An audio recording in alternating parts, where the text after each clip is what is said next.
Good evening, everyone. Welcome to the latest Futures webinar. My name is Ajla Dizdarević. I'm education team member within Bosnia Herzegovina Futures Foundation. Today's theme of webinar is From the Page to the Podium, how to present research clearly and concisely. I'm truly honored to present to you our lecturer for today's webinar, Ajla Dizdarević. Ajla graduated from the University of Iowa in 2020. Since then, she has worked in Osijek in Croatia through the US government Fulbright program, in Belgrade, Serbia as a copy editor of philanthropy data reports, and in Paris, France as a teaching assistant. She loves to read and write, having had pieces published in Play Songs magazine, with the interval anthology, if I said right, and on the Loa Review website. This fall, she will be attending Vanderbilt University for a Master of Fine Arts. Thank you, Ajla, for joining us today, and stage is yours. No, thank you. Yeah, I'm really happy to be here virtually. And thank you for the introduction. Yeah, I think we were just talking to how I learned about BH Foundations, Future Foundations was actually in Paris. There was like a diaspora event and I attended it. And I think I think his name was Milan, I'm not quite sure, but he was like a volunteer or some sort of coordinator, and he did a presentation on the organization, and it was really he was like, yeah, and if you want to volunteer, reach out. And I was like, yeah, I really want to volunteer and help out. So yeah, thank you for having me. Let me just check, is it okay if I can start now, or? Yeah, you can start now. Okay, just checking. Okay, so let me try to share my screen. This is always kind of confusing. Okay, so hi everyone. Thank you for coming and taking the time out of your day to attend the webinar. Yeah, I thought it would be cool or interesting to kind of talk about taking like the hard, long research that you've completed and condensing it down to like a 3-minute thesis, like a really concise thing. I've kind of been working as an editor and helped a lot of different students like take their long form narratives and try to be more concise with it. So I'm going to try to like give some tips today, talk about, maybe your own interest in research and why you do it, as a way to kind of help you prepare for the competition and your entry into it. Okay, so I will move to the next slide. Yes, okay. Okay, so I think it'll be kind of helpful to just define what the 3-minute thesis competition is. Probably all of you are familiar with it since you're here. And more information is on the BH Futures Foundation's website. So there's a lot of like the rules and regulations are there, and they have like sample videos of like other contestants from previous years, and it's super helpful. And I think there's also a course, like an online course that you can take to kind of like prepare you for it. So maybe that would be a good thing to look into as well after this. So yeah, just the resources there. Okay, so the 3-minute thesis competition is essentially a competition that wants to push researchers or academics at all stages, whether that's undergrad, graduate, or PhD, to talk about their research in a way that they don't usually talk about it, right? So typically when you're kind of sharing your research, it's with people who are in your field, who are kind of familiar with the vocabulary associated with subject matter and are very familiar with the subject matter itself. Right, so certain things don't have to be explained. You can kind of, let's say, use like high concept jargon or whatever, and you don't have to explain certain things. So the competition is actually kind of pushing you to do the same thing, but like for a more layperson audience, a more general audience that's not as familiar with these things, right? So describing complex research for a general audience, seeing how well you can do that. Also, in a more general sense, the competition wants to showcase work from you guys, showcase work from students, and also kind of nod towards the universities and programs that are funding these students and their projects or giving them the support to even be able to do this research. And I think the competition right there, yeah, it says it opens April 24th, and I think it closes May 15th, and then the winners are announced in June. So it's coming up pretty quickly, I think next week. So just something to keep in mind. So yeah, some of you might kind of be wondering too, well, what does a typical 3-minute thesis video entry look like? So I thought I would kind of show you one straight from the website. You can look at more too on their YouTube channel as well. So here's an example from a student who, for her PhD project, was focusing on a psychology-related research thing. So we'll click that.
Okay, so sorry that the sound didn't work. Maybe for the next video, I'll try to like put it in the YouTube and not in the PowerPoint thing. We can hear it. But yeah, so that's kind of an example of a video. You weren't able to kind of hear her talk, but she was speaking really like clearly, concisely, maintain like a good pace. Her tone was appropriate. She kind of had this like positive demeanor, right? She had a static image, right? She included an image in her video entry. It wasn't a GIF, it wasn't a video within a video, but it was like, you know, a static image. So that was an aid that she was able to use. That was helpful. And I don't know if anyone kind of picked up on it too, based on the closed captions. She mentioned brain cells as a concept, and then it like took a step back and defined what that is. Like, what is a brain cell? Something that she probably wouldn't have to do, right, in her lab, because the people she's working with are really familiar with that.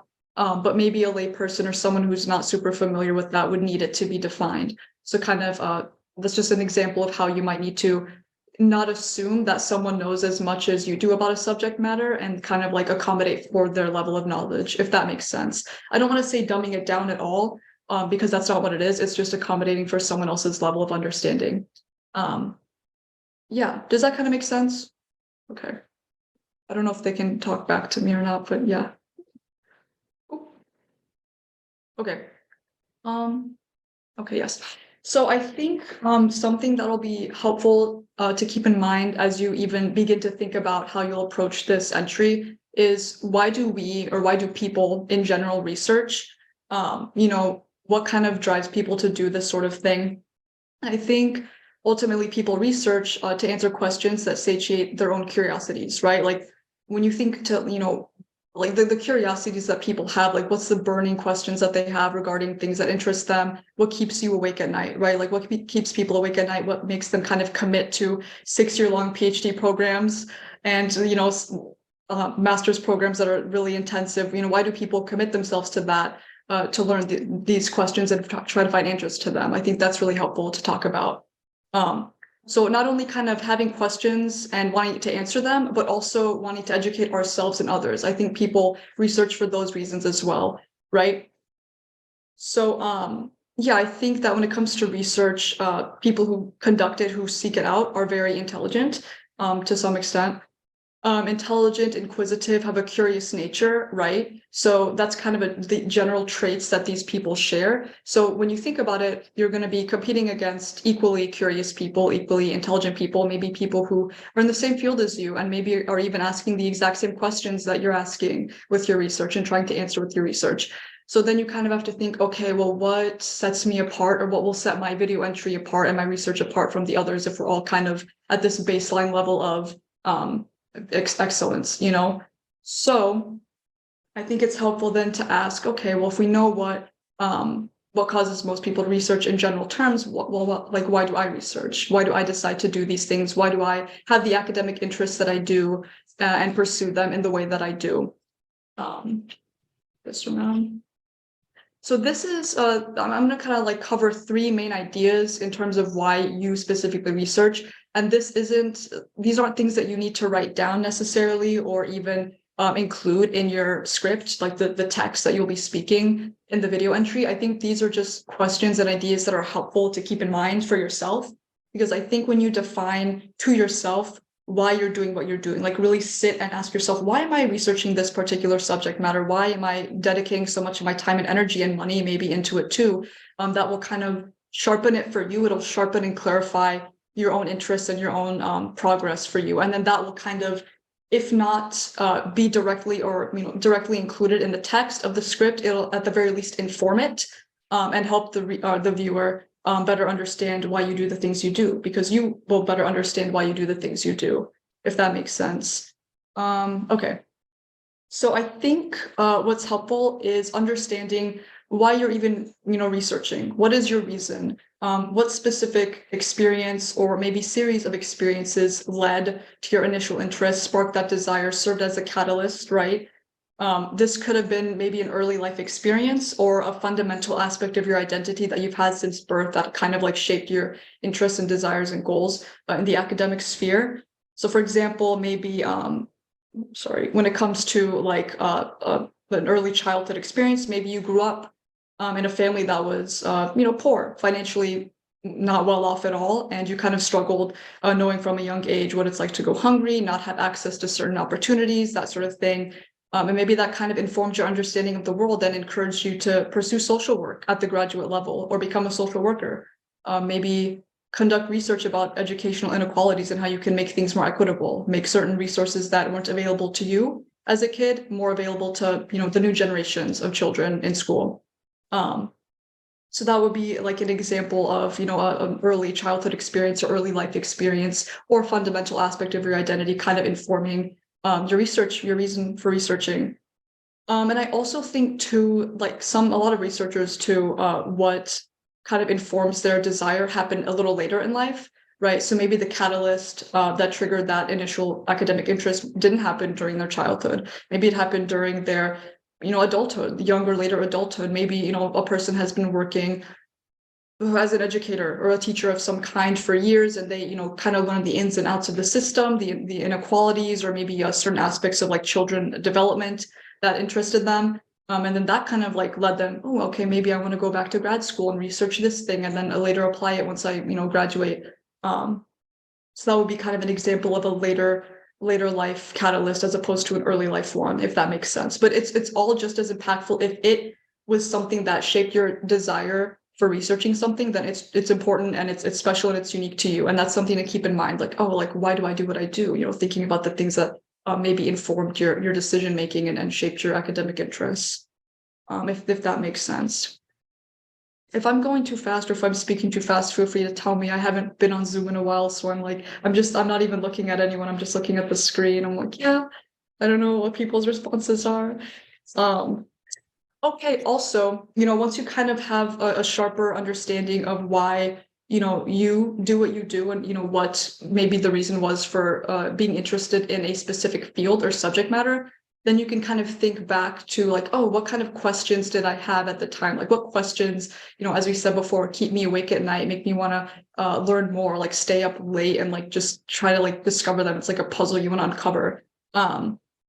You want to kind of like think, okay, I'm an inquisitive person. Well, what specific questions do I have about the thing that I want to know more about? And then how can I kind of think about the answers that I might find and how I could find them?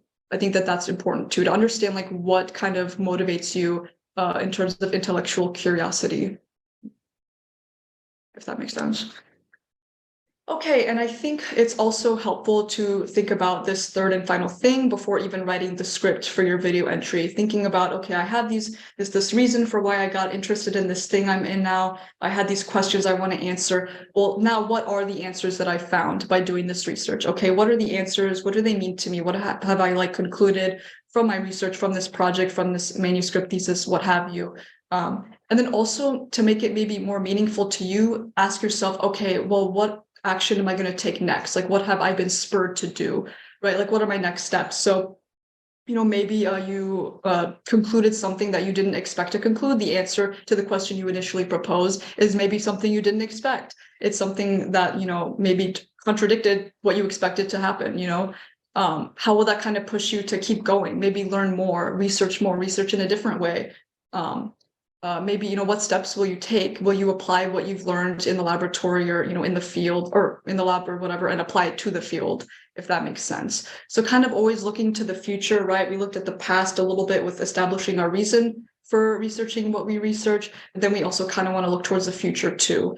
And that's something that's going to be important as we kind of then shift our focus to writing the text or the script for the video. Oh, okay. Okay, so now we can talk a little bit about sharing the research, right? We're kind of, before we were discussing, okay, like what do these things mean to me? What do I know more about myself as a result of kind of digging deeper? Now it's time to kind of share this research with others, right? Kind of focus on, how we can translate it, from our understanding to other people's understanding, specifically the layperson, right, for this competition in particular. So when it comes to sharing the research, I just kind of split it down into 3 steps. I thought, 3 is a fun number. Maybe not, I don't know. But 3 is a good number, and it would be easy to kind of just like chunk it up like that. So I think for the first step, it would be a good way to think about it would be distilling your research down to its core components. And then I listed on the right-hand side of the screen these 3 core components. Again, the number 3. Questions and answers, the process itself, including challenges, and then the next step for yourself and your audience, for the viewer who will be viewing your video. So it's similar to kind of what we mentioned before on the other slide, but yeah, a little more stretched out.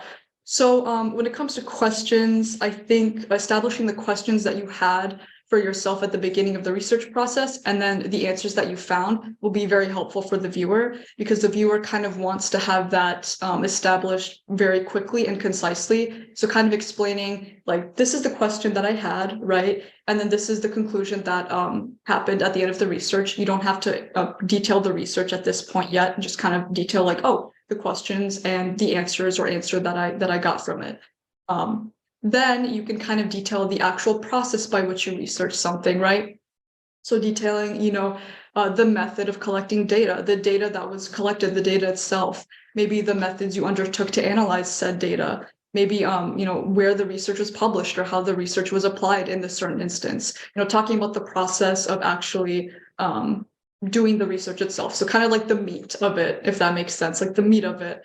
The questions and answers part, maybe it will be better to compare it to a cupcake, because I feel like that's a little less gross, because I like cupcakes. So maybe questions and answers, that's kind of the fluffy frosting, right? Like it looks good, it kind of gets the reader in, we're giving them a little dive into it. Then the process part, the actual research that you did and what it resulted in, that's like the what is it, the batter of the cake itself, right? The meat of the cupcake. So it's a little more hefty, a little bit larger, a little more time devoted to it, which makes sense.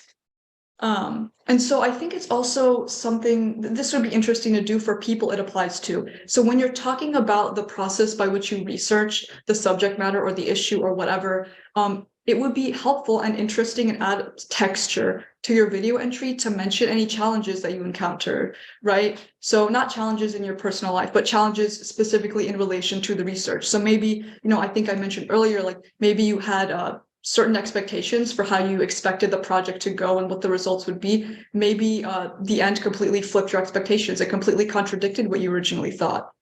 Maybe certain issues came up, like, collecting data, something came up, certain things occurred. Mentioning that challenge and how you kind of navigated the obstacles that came up in the research process, I think that that shows like true dedication. And it also gives a little more of an edge to it, right? Because maybe not so many other entries will be adding a little bit of that in.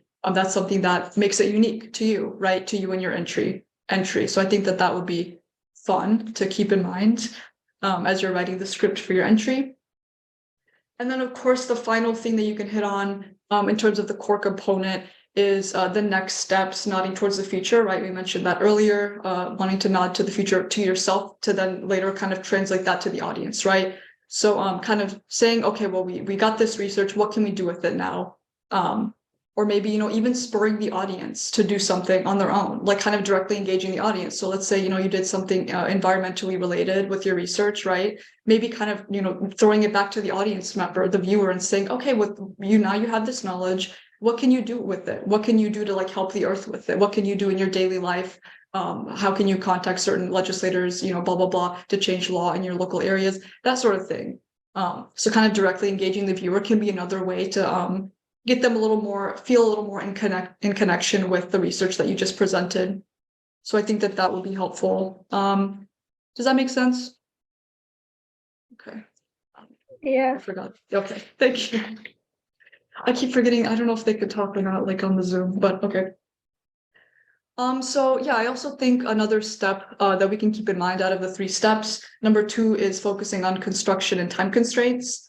I think that that's something to keep in mind, is that this is like a 3-minute thesis. It's in the name. Just keeping in mind like what sections you want to dedicate more time to versus less time to. And with that in mind, like what is more important versus what is a little less important. So I just kind of threw up a little, put up a little outline that maybe you could draw inspiration from. So it's pretty bare bones, but I thought it would be helpful. So the introductory sentiments could maybe be about 30 seconds and could talk about the questions and answers section, right, on the previous slide, questions and answers. 30 seconds dedicated to that, maybe just like, a basic overview of the research that you conducted, what the question was or what the questions were, and then what the answers ended up being. 30 seconds to that. You can include a compelling hook with that as well, thesis statement that we'll talk about on the next slide. So 30 seconds, give or take a few for that. And then the body section, right? Remember, it's the cake of the cupcake. About 1 minute and 30 seconds, I would say, give or take like a couple dozen seconds or whatever you end up doing. That can be dedicated to the process, right? The process of the research. Any challenges that you might have encountered if you did. And then the final minute could be your conclusion, like the next step, right? Like as you mentioned on this previous slide, just to remind you, the next step, right? Maybe even the next steps that you'll take, you and your lab will take, you and your team will take, what you could end up doing with this information, that sort of thing. Or even, directly engaging the audience member too, saying like, okay, well, this is what the research implies, and this is how we will apply it to the field in which we research it in. And this is also something that you, as a layperson, someone who is not in this field, can do to kind of feel involved with it or get involved with it.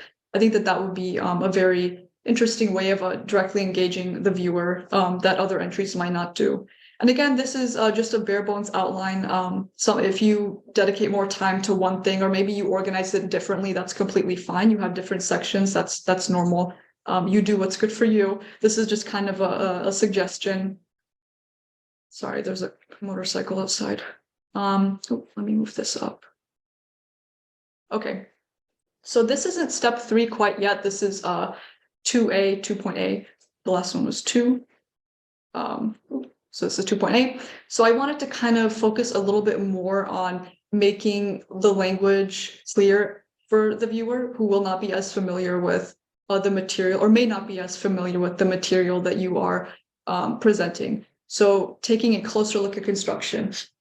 I really recommend crafting like a 1 to 2 sentence thesis statement, ideally maybe 1 sentence, that contains your guiding message, which will kind of include the context for why the research was pursued, the questions that you were trying to answer, and then what the answers ended up being for those questions, right? And then a sentiment that kind of nods towards the future, right? Always kind of looking ahead, trying to instill in the viewer this sense of hopefulness, but then also maybe like, oh yeah, like action, like they think that they can do something with the information that you've given them. It wasn't just a hypothetical or theoretical thing. It's very much something that they can view as practical in their own lives. So I think that that would be helpful. And I think that in terms of the thesis statement, it can be 1 to 2 sentences, maybe 3, but I think 1 sentence would be ideal, especially for such a short, constrained medium like the video, which is 3 minutes maximum.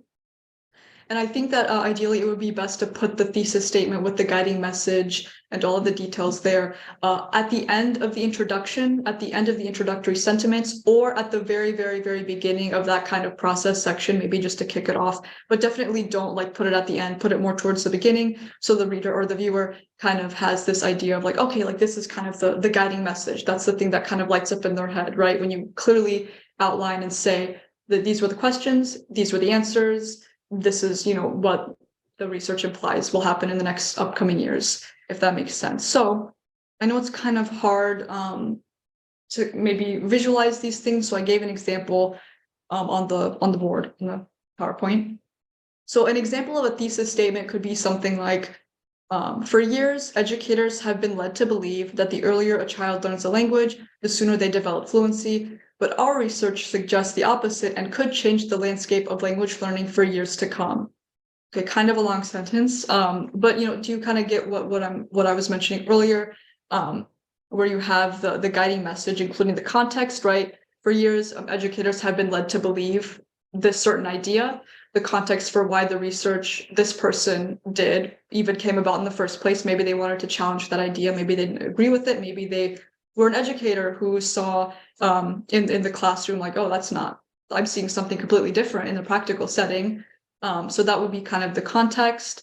Then the questions and answers, that's kind of the same thing, right? The question is almost morphed in with or combined, I should say, with the context. And then the answer is given. Our research suggests the opposite.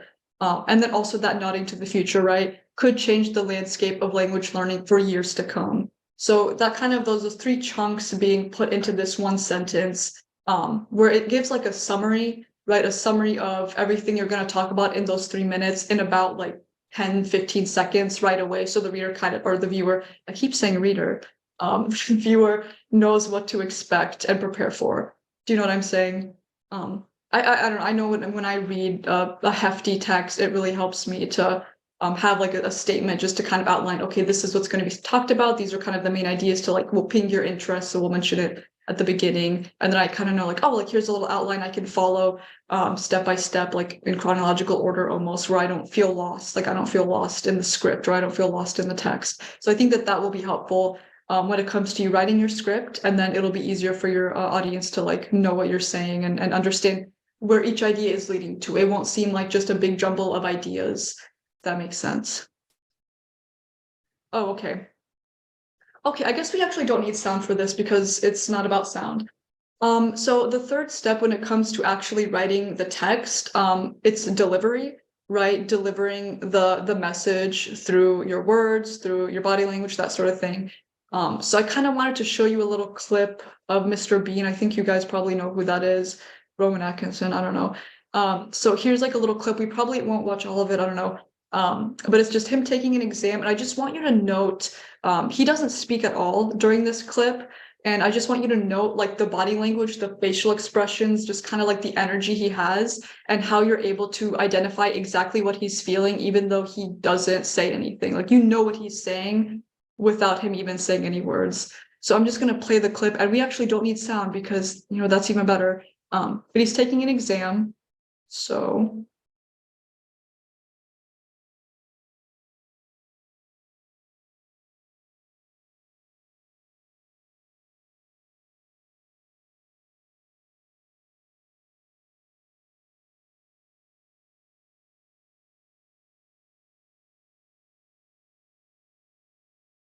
Okay, so I won't show the whole clip. I paused it at a pretty funny part. Okay, there we go. But you can kind of tell, he doesn't say anything, but he's clearly exaggerating his facial features to the point where you know exactly what he's thinking at any given moment, right? He clearly doesn't know what to do on the exam, but we've all been there. He doesn't know what to do on the exam. Then he's kind of like full of despair, and then he's like, I think I'm gonna cheat now. Like I'm gonna cheat off of this guy. And he doesn't say anything. There are no words spoken, but you can tell just based on his body language, right? His nonverbal communication. Okay, so why is body language so important? I think the Mr. Bean clip kind of exemplifies this. In terms of nonverbal communication, it's everything that's not spoken, right? It's body language with our physical body, from our hands. Some people speak with their hands, some people speak, move around a lot. To our facial expressions, right? The way we kind of like maybe smile or like furrow our brows or like, cock our head to the side or whatever. And so there's actually a thing called the 7-38-55 rule, which is created by a psychologist, and I didn't write his name down, sorry. Or maybe it's a her, I shouldn't have assumed, sorry. Created by a psychologist at the University of California, states that 7% of meaning is communicated through spoken word. So what is actually being verbalized, right? Something we literally actually say, whereas 38% of it is conveyed through the tone of the voice, and 55% of it through body language, including like facial expressions. So most of our meaning is actually not understood by others through the words we say. It's how we kind of intonate, and also how we like look as we're kind of saying what we're saying. And I find that very interesting. And I think that that's helpful to know in terms of like this entry thing, but also like in life in general, like when you're at a job interview, like keeping that in mind too. How you kind of carry yourself, how you like respond to things, how you kind of like smile or look sad. It can help you, it can add or detract from someone's perception of you. So I kind of mentioned that just because, when you're filming your video, you're not necessarily going to be able to show your full body. And maybe I don't think you would want to anyways, that would maybe be weird. But you're going to be showing like some of your face, right? Like from the shoulders up. So you're going to want to be keeping that in mind, like keeping in mind how you might be coming across to people. So you don't want to seem like bored, right? You don't want to be talking in a monotonous voice with like no intonation and the pace is really, really bad and you just sound bored, like you don't want to be there. Like you don't want to talk like that. You want to kind of intonate, kind of like pace yourself well, be dynamic, be engaged. Maybe you'll feel like you're sounding fake. Okay, then you're going to sound fake, but you have to do it so you don't sound boring or bored. So a conversational, natural tone and flow, right? Like the customer service voice, I think that that's a helpful way to talk about it. Maintaining eye contact with the camera, maybe not all the time, but you definitely don't want to be like looking off to the side or, like moving or like fidgeting around and not looking at the camera most of the time. I think that that may come across as unprofessional or strange. So just kind of remembering that, maintaining eye contact with the camera, also just having a general overall pleasant demeanor. I think that that's like helpful. So if maybe you're sharing something positive, like, oh, like smile to indicate that that's a positive thing. You don't need to be like cheesing during the whole 3 minutes, but I think it's helpful to kind of emote, like show emotion, that you're a real person with interesting ideas. Does that make sense? I think maybe you guys already knew that, but I think it's helpful to be reminded of it. Yeah. So I was going to show you some examples of really effective introductions for 3-minute thesis entries to other competitions. So not the BH Futures Foundations one, but other ones.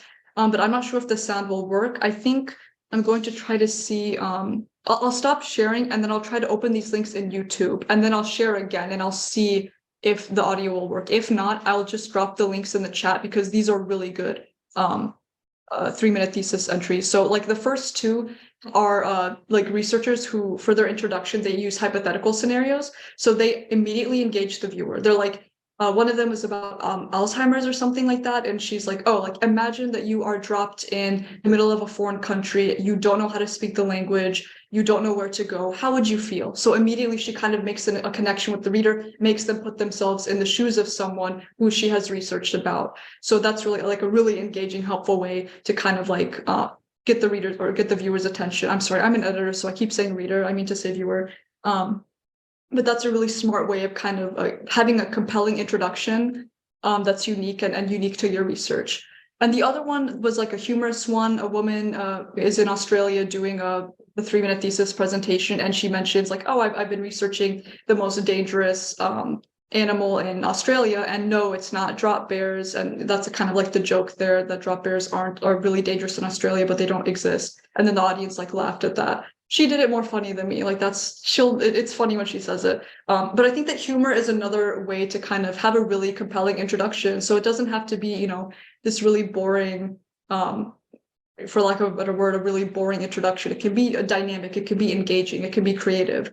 And that's a good way, I think, to kind of kick off the 3 minutes of your entry. So I think, yeah, that's all I had. And I'll stop sharing, and then I'll try to see if the links work and if the sound can work. And if not, I'll just drop the links in the chat. I think that would be helpful. Oh, but these are the videos. So I did link them in the chat, the Zoom chat. So here are the ones where it's hypothetical. Maybe I can put the captioning on. Okay. Would this maybe work? I guess we'll watch this with the caption on. And then just the introduction. We won't watch the whole thing.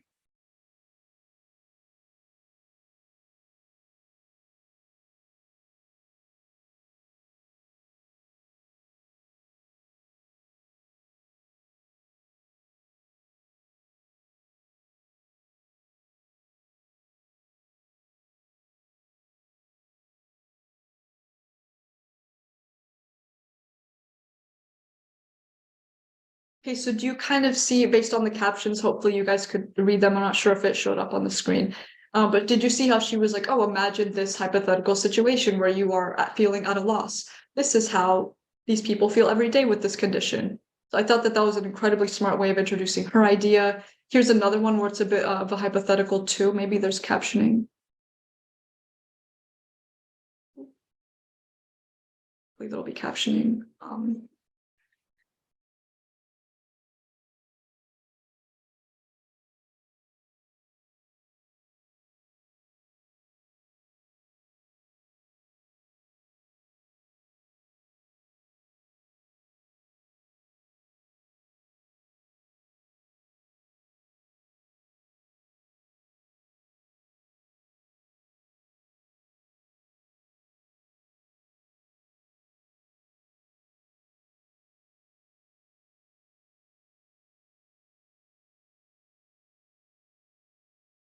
Right, so I won't play the whole thing, but do you see how she's kind of directly engaging the viewer, saying, okay, imagine this, imagine this. Like she's inviting you to kind of like take a role in it. Even though you're just a passive viewer, you're still feeling like involved to some extent. And you're kind of being like, you have to exert some brain power to kind of watch that one.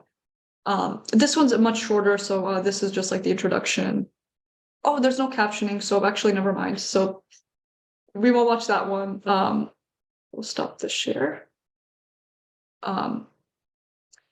Yeah, and that's what I had for today. And I did put the links in the chat, and I hope that you guys can see that. I think I put it for everyone. I mean, you can watch the videos and you can look up some more. I think that'll be really good too, to kind of prepare for your own entry. Look up different entries from winning entries from different competitions as well. That'll kind of help you get a sense of like, oh, like what kind of, what's good pacing, what's a good way of saying this or that. Yeah, so I think that's all I had for today. Okay. Thank you, Ayla, for the useful speech. And now, dear audience, dear Ayla, it's time for the question and answer part. You can ask questions by writing something in the chat or the question section, and I will read it to the lecturer. If you want, you can raise your hand and I'll grant access to the microphone. We'll wait a few minutes while you type, and in the meantime, I have a question. What are some best practices for handling question and engaging in discussion during a research presentation while maintaining clarity and consistency in communications? How important is audience analysis in presenting research clearly and concisely? And what strategies can be employed to tailor the presentation to different types of audiences? That was a lot of questions. So I think I think the last one you said, I'll start with that one first. How do you tailor like complex information to certain audiences? Am I right? Yes. Okay, yeah, I think that's a really good question. That's like the most important part of this competition, right? Is like having an entry with a script that kind of accommodates for people's understanding or maybe lack of it when it comes to certain subject matters, right? So I think just kind of keeping in mind, like we mentioned that the first woman, the first researcher, I believe it was the first video, where she mentioned brain cells, right? Brain cells, which is like such a basic concept, I'm assuming in her lab, in her field, which is psychology. But then she defined it, right? She defined that term that, you know, even if there was, I suppose, moderate worry of, oh, will they understand this? Would someone outside of this laboratory, outside of this campus, beyond the walls of this institution, would they understand this word? If there's even kind of like a hesitation, then I would say that's the moment where you would tailor it to help them understand. Does that make sense? Oh, yes. Okay. And what was it? Sorry, what were the other two questions? How important is audience analysis in presenting research clearly and concisely? And what strategies can be employed? Is it previous answer on that question or?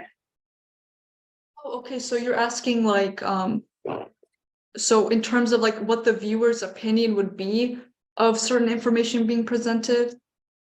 To tailor the presentation to different types of audience. Yeah. Okay, so wait, could you repeat the first question again? I'm sorry. I Okay. apologize. Um, how important is audience analysis in presenting research clearly and concisely? Okay, so in terms of like how much the audience factors in to you presenting the Yeah, research clearly and concisely. yeah. Oh, okay, that makes sense. Yeah. Yeah, like I think you were hitting it on the head earlier with kind of getting what I was saying where it's like, oh, you know, if you feel like somebody might not understand something, like kind of like put yourself in the shoes of somebody who's not in your field. Like, oh, when you were a newcomer, did you not understand certain things? Did you have to like define certain things for yourself over and over until they stuck? Those would kind of be concepts or phrases or terms that you would want to maybe not necessarily outright define for the audience, but make sure that they become familiar with, at the very least through context clues and the sentences around it. But I think that, yeah, it's definitely like kind of a fine line to walk where it's like you want to respect the audience member, right? Like you want to respect the viewer and not like assume that they don't know, but it's almost better to assume that they don't know just in case they don't, right? Because you don't want to like make the viewer feel like something's going over their head when it doesn't have to be going over their head, when it could have been either explained clearly or like implied in a way that they could get eventually. Does that make sense? Oh, yes, thank you. Okay. The next question is, what are some effective ways to engage your audience during a research presentation? No, I think that's excellent. In terms of this specific competition or your specific entry for this competition, or any, I suppose, video format, maybe even Zoom too, just keeping in mind, like, in terms of body language and that sort of thing, being a dynamic person, looking engaged, looking like you're interested in what you're talking about, that helps, right? Like if you seem like a lot of the information can seem dry at first, but if you're able to present it in such a way where it's like fresh and fun, then the audience member, even if they're not familiar with it and maybe were turned off from the idea of it at first, they can get into it, right? I think in terms of helping a viewer or an audience member understand something that maybe they're struggling with, like they might be with whatever your research subject might be, just kind of keeping in mind the tips we talked about, right? Like engaging them, putting them in hypothetical situations that are analogous to what your research is about. So that woman, the researcher, was talking about Alzheimer's and a different cognitive illnesses like that. Instead of being like, well, Alzheimer's is when this happens in the brain and this can cause it and blah, blah, blah. She kind of was like, okay, so this is my audience. They aren't familiar with Alzheimer's. They're not in a lab like I am. How can I make it accessible to them? Oh, they can imagine like this and this. And like, oh, like imagine yourself slowly losing your memories. Imagine yourself not being able to like understand your friends and family anymore. How would you feel? Right. I think touching on like the emotional aspect of the viewer might help you connect with them and present the research more effectively. Yeah. Thank you. Amina Hajayamrich says, I'm an alumna of a 3MT, and last year I got feedback that I should have included more professional terms. I believe that it would be helpful for the newcomers if you could give some tips on balancing between jargon and professional vocabulary. Okay, great. Thank you, Amina. I didn't know. Oh, sorry, this light's like a pop-up screen. I'm like, it says answer live or type answer, so I'll just talk. I think that means answering live. Okay, good. Yeah. Professional terms. I think we were mentioning this earlier too, where it's like you want to like exhibit prowess and understanding of what you're presenting on, right? But you don't want to like overwhelm it with overly complex language that maybe the average layperson wouldn't understand, or maybe even a fellow academic in a different field wouldn't understand.